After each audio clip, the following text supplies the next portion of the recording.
Bienvenue dans mon atelier.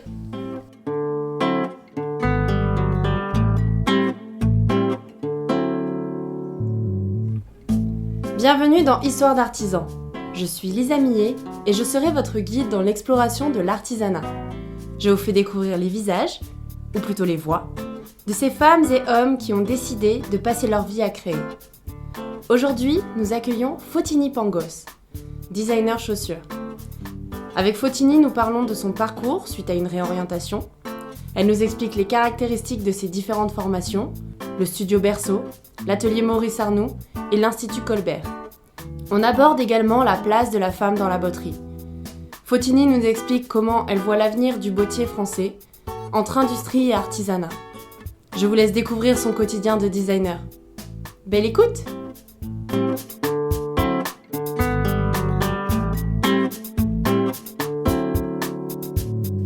Bonjour Fotini et merci de m'accueillir dans ton atelier. Est-ce que tu peux nous raconter ton histoire, Fotini ? Alors, mon histoire est un parcours sinueux, jalonné de prises de conscience diverses et régulières. Donc j'ai fait le conservatoire, pendant conservatoire de musique, donc je faisais études musique, du saxophone pour être exact, pendant tout mon collège et mon lycée. Et ensuite, je suis partie en fac de droit, parce que je voulais pas faire musique en professionnel. Et puis comme j'étais une bonne élève, et pour faire plaisir à mes parents, je me suis dit que avocate, ça allait être sympa. Donc j'ai fait ça, et au bout de 2 ans, un été, je suis partie avec une association qui faisait des échanges de jeunes, en fait, entre le Québec et la France. Et ils s'occupaient cet été d'aider des jeunes en difficulté. C'était des jeunes qui venaient de la rue, et donc on allait faire des projets avec eux. Et là, on a rénové un parc naturel au Québec, et on s'est occupé d'un site archéologique en Centre-France. Et en fait, d'être confrontée... Ça faisait longtemps que je n'avais pas parlé de ça. D'être confrontée à des jeunes qui avaient vécu une vie radicalement différente de la mienne, qui avait été une vie quand même très protégée. Ça m'a fait me rendre compte que ce que je faisais n'était absolument pas ce que j'avais envie de faire. Enfin, et du coup, que je ne savais pas ce que vraiment je voulais faire, mais en tout cas, je savais que c'était pas du droit. Et quand je suis rentrée, j'ai cherché, j'ai lu des magazines, j'ai regardé des émissions de télé, et en fait, je suis tombée sur un bouquin dans une brocante. Ça, c'est une drôle d'anecdote. Je suis tombée sur un bouquin, en fait, c'était un bouquin sur l'histoire de la mode, mais qu'une petite partie historique sur les créateurs des années 80-90. Donc Agnès B, Alaya, Jean-Paul Gaultier, Karl Lagerfeld, et ça m'a complètement fascinée. Et là, ça a été mon premier déclic, où je me suis dit, ah oui, je veux bosser dans la mode. Et donc, j'ai passé plusieurs concours dans plusieurs écoles, et j'ai été acceptée à une école qui s'appelle Studio Berceau à Paris. Donc je suis venue à Paris parce que j'avais grandi à Lyon. Et du coup, j'ai fait Berceau pendant 2 ans. Ensuite, stage, où j'ai fait un stage de fin d'année dans un bureau de presse qui s'occupait de créateurs haute couture, de mode. Et ensuite, j'ai travaillé dans un autre bureau de presse qui s'occupait... donc là, c'était pas la haute couture, c'était toujours de la mode, mais c'était des plus grosses marques... comme on connaît Mango, Minelli, etc. Et là, j'étais spécifiquement en charge on appelle ça des budgets, des marques d'accessoires, donc chaussures, bijoux, sacs. Et là, ça a commencé, la chaussure a commencé à me travailler un peu.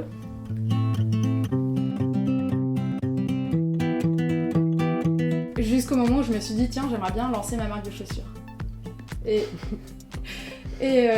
Sauf que je me suis rendu compte que je connaissais rien. Je savais pas... Enfin, j'avais jamais essayé de dessiner les chaussures.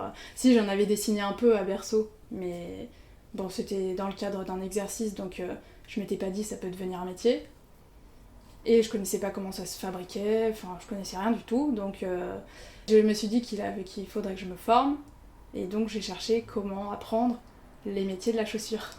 Et je suis tombée sur Atelier de Maurice Arnoux, où il y avait 2 bottiers, donc Michel Boudou et Jacques Aslanian, qui m'ont donné ma toute première formation dans la chaussure. Donc ils m'ont appris à fabriquer mes premières chaussures. J'ai fait mon premier escarpin avec Jacques et Michel. Et ensuite, me rendant compte qu'il fallait quand même que je maîtrise un peu l'univers du design et des chiffres et de l'industrialisation, parce qu'aujourd'hui on fabrique plus des chaussures comme on le fabriquait à la main avant. je suis rentrée dans une autre école, donc je suis retournée sur les bancs de l'école après de nombreuses années de travail. Cette école, c'est Institut Colbert, qui est à Cholet, où là, j'ai passé 1 an. C'est une formation où on s'occupe que de chaussures, du design à la fabrication. On apprend aussi les bases de marketing, comment présenter une collection, enfin vraiment un peu toutes les facettes du métier de styliste chaussures qu'on peut rencontrer après quand on est dans le milieu du travail. Et cette formation est sanctionnée par un stage. En fait, on n'a pas même si on réussit l'année, très bien, on n'a pas le diplôme si on ne valide pas un stage de 6 mois en entreprise.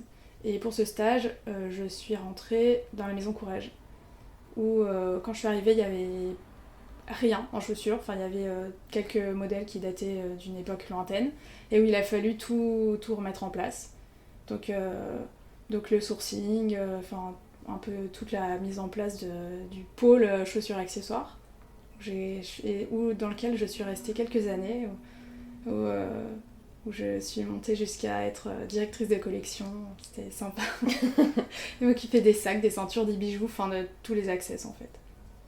Et à ce moment-là, j'avais trouvé une plateforme sur internet qui organisait un concours pour lancer sa marque, de basket en l'occurrence. J'avais postulé et créé quelques modèles, un modèle de basket dessus, parce qu'il se lançait en tant que plateforme, c'était Olive Shoes.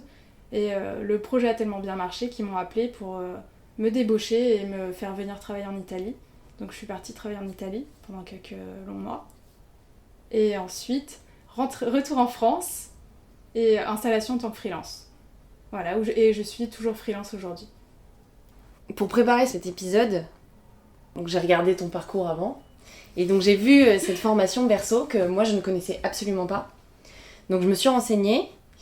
En fait, j'ai réalisé que c'était une école qui était très peu connue du grand public, mais vraiment très connue dans le monde de la mode, oui. Qui a été créée par Suzanne Berceau, et qui, de ce que j'ai compris, c'est une école de mode qui est vraiment orientée sur le développement de soi et le développement de soi en tant que créateur, plus que la technique purement. Et j'ai l'impression qu'en fait, ils essayent, en tout cas de ce que j'ai lu, ils essayent vraiment de pas créer des copies conformes de ce qui existe déjà sur le marché, mais au contraire de faire en sorte que tu trouves toi-même ton individualité en tant que créateur, oui, complètement. Ouais. En fait, c'est une école qui te donne toutes les bases techniques qui sont nécessaires à exercer ton métier de styliste, mais aussi il y a un fort accent qui est mis sur ton développement personnel, le développement et l'acquisition de ton identité de créateur en fait. Okay. De ce que tu vas aimer, de ce que tu vas pouvoir proposer, et de ton discours et comment tu vois les choses et comment bien l'exprimer à travers le vêtement ou les accessoires en l'occurrence. Ok. Donc j'ai vu que c'était une formation qui était accessible aux plus de 18 ans juste sur dossier et entretien de motivation. Oui. Il y a un entretien de motivation avec la directrice, Marie Ruki. Ouais. Qui est très impressionnant quand on le fait. Ouais. Il faut dessiner, il y a un petit dossier à remplir, il y a des questions. Et justement, c'est des questions qui sont en rapport avec ce qu'on disait, avec l'individualité, la personnalité. C'est des questions sur quel film tu regardes et tu aimes, quel genre de musique tu écoutes. C'est vraiment des questions plus sur la culture et l'inspiration. D'accord. Que sur ton parcours ou que tu veux faire. J'ai vu une interview d'un élève qui avait 32 ans dans cette école.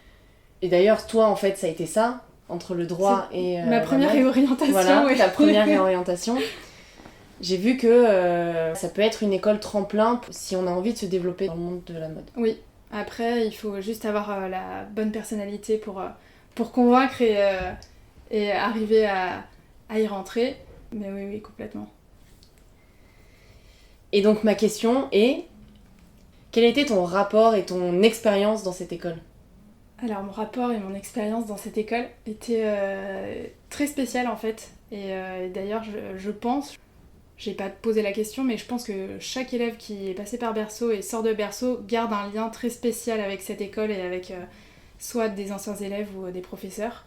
Mon rapport était particulièrement spécial parce que c'était la première fois que je partais de chez mes parents, que j'étais dans une ville inconnue, où j'avais pas d'amis, donc c'était une découverte totale d'une nouvelle ville, d'un nouveau métier, et de moi-même en même temps.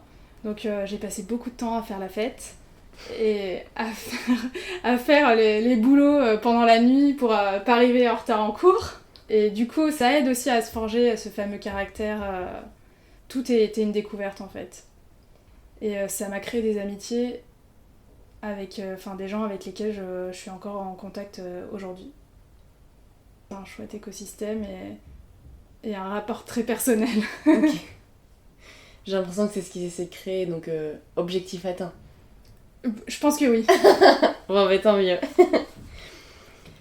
La deuxième école dont je voulais parler, c'est Maurice Arnoux, qui est en fait un peu particulier. C'est une association, c'est ça ? Oui, c'est sous forme d'association. Et en fait, c'est une école particulière parce que tu travailles avec des artisans qui vont t'apprendre leur technique. C'est ça, en fait, tu deviens élève d'un maître artisan qui va te transmettre son savoir. Et ce qui est très particulier avec l'atelier Maurice Arnoux, c'est que Maurice Arnoux a été un des premiers bottiers, voire le premier bottier, à accepter d'enseigner à des femmes. Et cette association a été créée par ses premières élèves pour le soutenir, continuer à perpétuer sa mémoire et continuer dans cette mouvance et cette tradition de transmission. Et donc ensuite, il y a la formation Colbert, qui, encore une fois, je me suis renseignée et j'ai l'impression que c'est une formation assez reconnue dans le métier de la chaussure. Oui. Félicitations en fait, parce que de vrais succès pour toi, Fotini. J'espère que ça s'arrêtera pas. Je te le souhaite, mais donc Colbert, on en a un petit peu parlé avant. Tu m'as expliqué que c'est une école en fait où tu vas apprendre vraiment le travail de la chaussure à la fois dans le design et dans la fabrication. C'est ça, mais toujours dans le côté industriel, le côté d'aujourd'hui en fait, c'est pas du tout de l'artisanat. Ok, donc en fait c'est le contre-pied de Maurice Arnoux. Complètement. C'est le contre-pied et à la fois, et ça on en parlera plus tard, mais il me semble que ça devrait être le futur, que les deux marchent ensemble et en parallèle. Ah. Mais tu veux peut-être nous dire pourquoi maintenant ? Ah, tu fais du suspense. Dans la dernière question sur l'avenir de ton artisanat. Ok, bon, on en reparlera dans l'avenir. Ok, très bien. Est-ce que tu peux nous parler de tes inspirations, Fotini ? Alors, mes inspirations. Déjà, une inspiration quand on dessine, moi, je prends l'inspiration d'un peu partout. Les expos que je peux voir ou n'importe... ce qui se passe dans la rue ou quoi qu'est-ce. Mais surtout, j'ai des petits thèmes de prédilection, des choses qui reviennent, qui font vraiment... Ça fait partie de mon identité stylistique, qui sont les papiers peints vintage. J'adore les motifs de papier peint anciens, particulièrement les papiers peints de William Morris, qui sont très fournis. Alors ici, ça se voit pas du tout. Non, les t'en as murs pas sont chez très toi. blancs, voilà. Oui, parce qu'il faut savoir qu'en fait, on tourne chez Fotini, parce qu'on en parlera peut-être après. Voilà, on en parlera après. Mais Fotini a eu un problème d'atelier. Donc là, on est chez Fotini et il n'y a pas de papier peint ancien. Non, pas du tout. Il y a de la peinture blanche. Mais ça me laisse un espace pour épingler des images dans des cahiers où j'ai des fichiers dans mon ordinateur qui sont remplis de photos de papier peint. J'adore ça. Tout ce qui est motifs, patterns, j'ai même des boards sur Pinterest remplis de patterns, de motifs, bref. Ça me nourrit beaucoup, les papiers peints et les tissus, les tissus d'ameublement. Ok. Ce qui peut paraître très bizarre, mais oui. Et donc, ça t'est déjà arrivé de faire une création en papier peint ou en tissu d'ameublement ? Alors en papier peint, comme c'est du papier, non, mais quand j'étais à l'école, j'avais fabriqué une jupe avec des rideaux. Là, bientôt, je vais faire une chaussure dans un panneau de broderie qui a été récupéré d'un canapé. Ah oui. Ouais. Tu fais de l'upcycling. Oui, beaucoup. Éco-responsable. Des collections éco-responsables pour Fotini. Tout à fait. Ça te tient à cœur ce mouvement en mode éco-responsable ? Oui, beaucoup. À la base, c'est pas parti du tout de ça. Pour moi, c'était vraiment parce que j'aime le détournement des choses et j'aime jouer avec les codes. Et fabriquer quelque chose avec une matière première qui n'est pas destinée à ça, Déjà de base ça m'amuse, donc c'est quelque chose que je fais naturellement. Mais après, ça m'a un peu ouvert à cette mouvance de l'upcycling, de la sustainability. Et d'ailleurs dans ma vie personnelle, je suis végétarienne, à tendance végane, et je fais attention à mes déchets. Donc c'est pas pour être dans la mode, mais c'est vraiment parce que c'est des sujets avec lesquels je vis tous les jours. Et mis à part les inspirations, est-ce que tu as des icônes un petit peu que tu suis ? Oui, j'ai des icônes, comme un peu des mentors, mais alors c'est pas du tout des blogueuses ou des gens de la mode d'aujourd'hui. J'aime beaucoup Ferragamo et Perugia, qui étaient deux créateurs de chaussures, qui sont pour moi la source de toutes les meilleures et très très bonnes créations de chaussures qu'on peut voir aujourd'hui. Ils ont été l'instigateur de beaucoup de choses, tant en termes de design qu'en termes de fabrication. Par exemple, Perugia a créé la première chaussure sans talons dans les années 20. Avant les années 20, il n'y avait pas de chaussures sans talons. Non, ça a été un lancement. Ferragamo a créé le premier compensé. En fait, ça a été vraiment des innovateurs dans leur métier. Et ils ont été les deux premiers grands, en tout cas connus aujourd'hui, créateurs de chaussures. Donc à l'époque, c'était des bottiers. Mais ils ont été les deux premiers à arriver à créer une identité comme une marque aujourd'hui, en fait. Et à capitaliser sur leur nom et leur création. Donc pour moi, c'est un peu la source de tout. Ok. Il y a une question que je me pose régulièrement. Justement, tu parles de personnes qui ont réussi à innover dans le métier de la chaussure.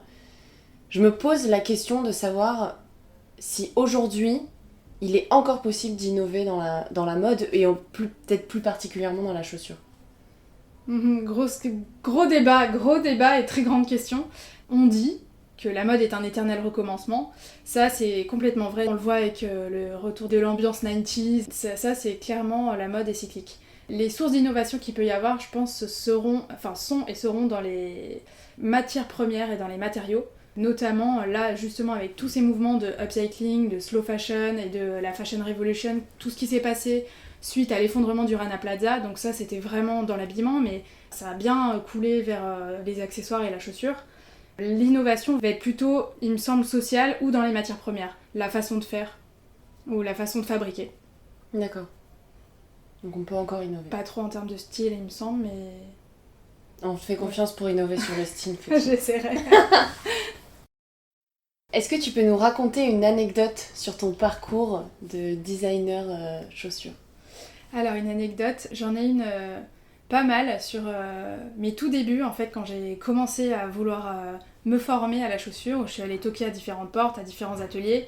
Tout début, les premiers bottiers qui m'ont reçu m'ont complètement rayonnée, en me disant qu'une femme pouvait pas travailler dans l'univers de la botterie, et que la seule chose que je pouvais faire dans la chaussure, c'était être piqueuse, c'est-à-dire la personne qui coud le dessus des chaussures à la machine à coudre, parce que ça, c'est un métier de femme, et qu'il fallait pas que je m'abîme les mains. Donc depuis, je me fais un point d'honneur à travailler les mains manucurées et à aller régulièrement me mettre du vernis pour garder de belles mains, et tout en faisant ce travail très très dur qui dans leur tête était réservé qu'aux hommes. C'était en quelle année ça ? Ah bah c'était il y a pas si longtemps que ça, hein. C'était en 2000, je sais plus quand j'ai commencé, 2011, 12 il me semble, 2011, 2010. C'est incroyable. C'est incroyable qu'en Ouais. 2010 on puisse avoir ce genre de discours. Est-ce que tu crois que c'est parce que c'est un artisanat encore un peu vieillot ? Oui, c'est vrai, parce que en fait, c'est vrai que c'est un métier d'homme à la base. Dans les ateliers à l'ancienne, il y avait les femmes, elles faisaient la piqûre, et les hommes, ils faisaient le montage. D'où Maurice Arnaud. Exactement. Et d'où le fait que Maurice Arnoux ait accepté d'enseigner à des femmes le montage, donc vraiment la botterie pure, était vraiment une très bonne chose. Même si c'est arrivé sur le tard, mais bon, c'était... ça se fait pas, enfin ça se faisait pas du tout. Même les compagnons du devoir qui forment à la botterie traditionnelle de très très haute qualité ont accepté les femmes sur le tard. Donc on va passer plus sur ton travail en tant que designer chaussures. On dit designer ou designeuse ? Je sais pas. Designer. Ok. Ça serait bien qu'on puisse dire designeuse. Disons-le. Allez, on lance le mouvement. Donc, est-ce que tu peux nous expliquer concrètement ton métier et peut-être même en ce moment tu es freelance. Est-ce que tu peux nous parler de ton quotidien de freelance en tant que designer chaussures? Alors, mon quotidien, mon métier de designer chaussures. Moi, je suis une designer un peu spéciale parce que à la fois j'ai cette casquette de l'artisanat et du savoir-faire manuel, ce qui n'est pas forcément le cas de tous les designers. Ça m'aide d'ailleurs quand je dessine parce que je sais comment le produit va être fabriqué, donc j'arrive à avoir des dessins très efficaces. Et ça me donne aussi d'ailleurs l'avantage d'une certaine maîtrise des coûts parce que je vais savoir comment ça sera fabriqué, du coup le temps que ça va mettre, à peu près à la fourchette de prix, donc je peux facilement rester dans une target pour un client par exemple. Ça, c'est un avantage très spécifique. Oui, et c'est du coup un avantage concurrentiel en tant que freelance. Bah oui. Enfin voilà. En tout cas, je pense que c'en est un. Alors, le quotidien d'un freelance, je pense qu'il n'y a pas forcément de journée type. Pour moi, je fonctionne plutôt en demi-journée, parce que je sais que je me déconcentre assez vite et que j'ai du mal à rester concentrée toute une journée sur un seul projet, donc j'ai besoin de varier. Je m'ennuie facilement et du coup, j'aime beaucoup varier les activités. Donc, je fonctionne par demi-journée, je fais une demi-journée par client. Comme ça me permet de travailler sur des sujets différents pendant une même journée ou même pendant plusieurs jours. Donc, je vais être plus efficace. T'as combien de clients aujourd'hui? À peu près? 5. 5 en design et 2 projets en artisanat pur. Où tu crées la chaussure pour eux? Je le crée et je la fabrique. Oui. D'accord. Alors que dans le design, je les fabrique pas forcément. Même rarement. Et t'arrives à faire de la production industrialisée? Je veux pas en faire. En tout cas, c'est pas moi qui l'a fait. J'en fais pas. Dans l'atelier, je vais faire du sur-mesure, des projets très spécifiques de création pour des artistes par exemple. Ou prototypage peut-être? Oui, de temps en temps du prototypage. Mais je fais pas ce qu'on appelle la série. Donc de la production, même semi-industrielle, non. D'accord. Juste avant qu'on enregistre cet épisode, tu me parlais de tes clients, tu me disais que tu travaillais à la fois avec des grands groupes oui. et des startups. Et des startups, des personnes qui veulent se lancer complètement dans la mode et dans la chaussure. Mm. Moi, j'avais une question par rapport à ça, en fait. Donc, on parlait que tu avais un avantage concurrentiel parce que tu pouvais travailler sur les coûts. Est-ce que par exemple, quand tu travailles avec une startup, c'est une question que je me pose parce que je suis assez curieuse et que je m'étais posé la question dans la mode. Mm. Je sais qu'il y a une chose qui est compliquée quand tu veux te lancer dans la mode, c'est trouver tes fournisseurs et tes producteurs. Oui. Du coup, est-ce que quand une personne a envie de se lancer justement dans la chaussure et qu'elle fait appel à toi, tu fais juste le dessin, peut-être le prototypage, et tu la conseilles sur qui aller voir pour produire et pour se fournir ou... Oui, en fait, moi je vais travailler avec les startups, je vais travailler sur une base de conseils. Je leur fais les dessins, oui, mais je leur fais tout l'accompagnement qui va avec. Qu'est-ce que c'est qu'une collection? Il y a presque un peu un côté éducatif dans la démarche. Ouais, mais c'est nécessaire. Oui, parce qu'on peut pas... Enfin, moi j'estime qu'on peut pas être complètement déconnecté du produit si on veut créer une marque en fait. Donc il faut comprendre où on va, il faut comprendre ce qu'on fait, même si on va pas finir par le faire soi-même. Il faut quand même des bases de compréhension et de savoir où on va pour avoir une image un peu globale. Donc oui, il y a tout un accompagnement, et notamment pour trouver des fabricants, et même sur place ou à distance, ce qu'on appelle le suivi de développement, les relations avec le fabricant, pour aboutir au produit final. D'accord. Ok.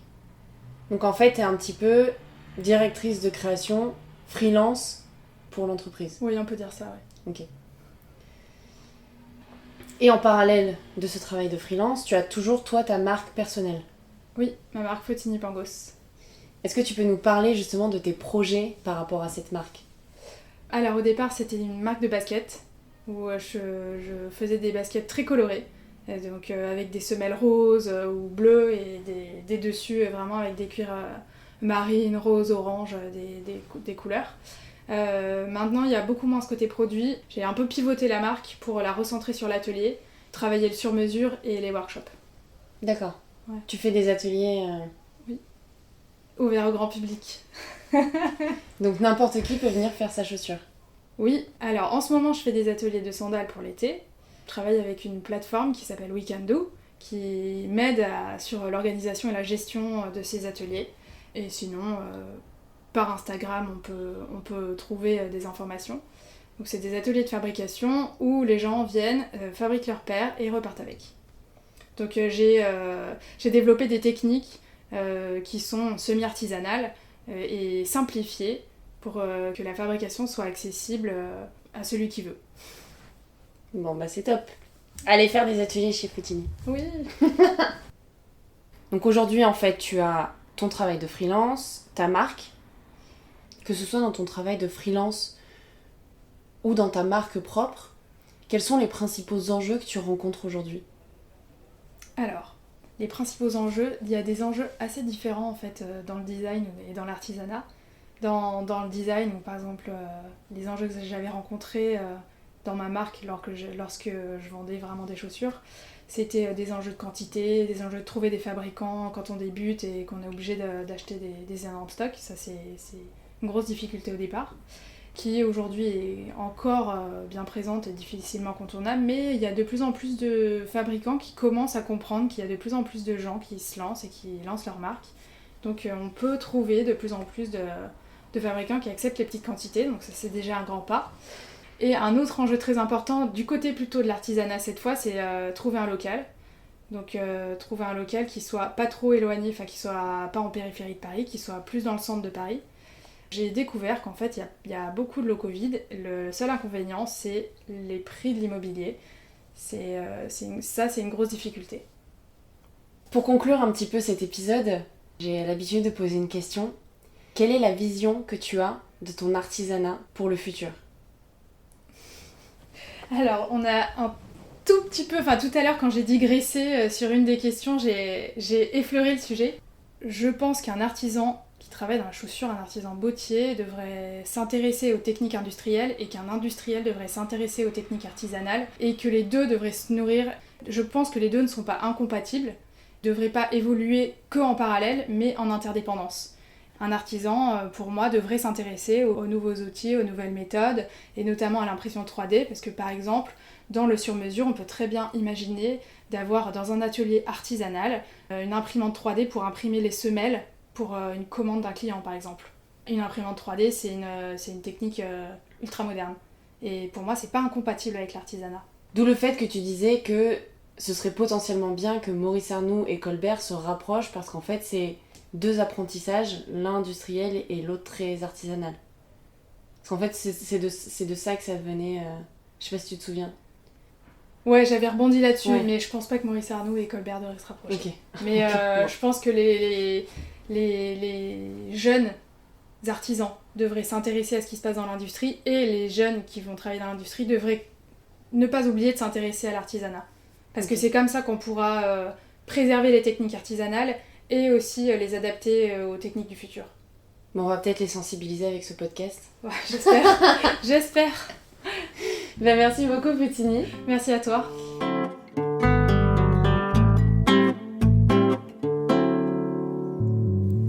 Merci beaucoup pour votre écoute. J'espère que le parcours de Fotini vous aura inspiré. Si vous avez des questions, des suggestions ou que vous souhaitez interagir, rendez-vous sur Facebook ou Instagram à Histoire d'artisans. N'hésitez pas à mettre une note sur iTunes pour faire découvrir les histoires d'artisans au plus grand nombre et à vous abonner sur votre plateforme de streaming préférée. Je vous dis à très vite avec une nouvelle histoire.